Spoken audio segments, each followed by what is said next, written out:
નમસ્કાર દર્શક મિત્રો, આપ જોઈ રહ્યા છો Banas crime 24 news Gujarati channel. હવે જોઈએ આજના મુખ્ય સમાચાર।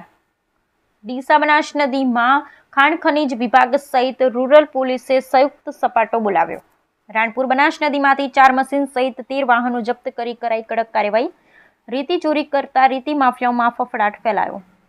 ડીસા પંથકમાં છેલ્લા કેટલાક સમયથી રેતી માફિયાઓ બેફામ બની ખુલ્લેઆમ બનાસ નદીમાંથી રેતીની ચોરી કરતા હોવાની બુમરાણ ઉઠવા પામી હતી।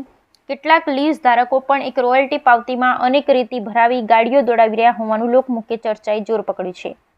બનાસ નદીની આસપાસ આવેલ ગ્રામ્ય વિસ્તારમાં લોકો રેતી ભરી દોડતા વાહનોની ત્રાહિમામ પોકારી ઉઠ્યા છે।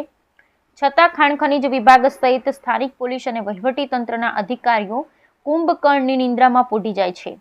ત્યારે જ જિલ્લા ખાણ ખનીજ વિભાગના અધિકારી સહિત ટીમ દ્વારા ડીસા રૂરલ પોલીસને સાથે રાખી ડીસા રાણપુર નજીક બનાસ નદીમાં ગેરકાયદેસર રીતે ચાલતા ખોદકામ પર ઉચિંતો દરોડો પાડી 4 મશીન અને 12 વાહનો જપ્ત કર્યા હતા। ભૂસ્તર વિભાગની આ કાર્યવાહીથી નદીમાં મંજૂરી વગર ખોદકામ કરતા તત્વોમાં ફફડાટ ફેલાઈ જવા પામ્યો છે। ડીસા પાસે બનાસ નદીમાં રાણપુર નજીક મોટા પાયે ગેરકાયદેસર રીતે રેતીનું ખોદકામ થતું હોવાની રજૂઆતો જિલ્લા ભૂસ્તર શાસ્ત્રીને મળી હતી, જેના આધારે આજે બનાસકાંઠા ભૂસ્તર શાસ્ત્રી ગુરુપ્રીતસિંહ સારસ્વા પોતાની ટીમ સાથે ખાનગી વાહન કેમ્પર લઈ અને નદીમાં ઉતર્યા હતા।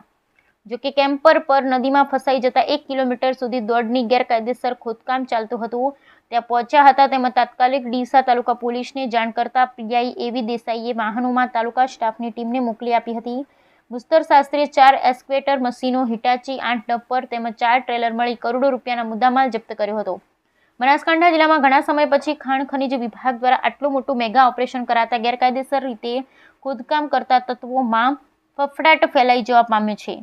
આ અંગે જિલ્લા ભૂસ્તર શાસ્ત્રી ગુરુપ્રીતસિંહ સારસ્વના જણાવ્યા મુજબ રાણપુર ગામે ગેરકાયદેસર રીતે ખોદકામ ચાલતું હોવાની ફરિયાદના આધારે તપાસ હાથ ધરી આ કાર્યવાહી કરવામાં આવી હતી। તમામ વાહનોને ડીસા તાલુકા પોલીસ મથકે સોંપવામાં આવ્યા છે, જ્યારે હવે વાહનોનો દંડ તેમજ ગેરકાયદેસર રીતે થયેલા ખોદકામ બાબતે માપણી કરી દંડ વસૂલ કરવામાં આવશે। જ્યારે અત્યારે ઝડપાયેલ રેતી ભરેલ તમામ વાહનો ડીસા રૂરલ પોલીસ મથકે સોંપવામાં આવ્યા હતા। Bureau report Haresh Thakkar, Deesa Banas.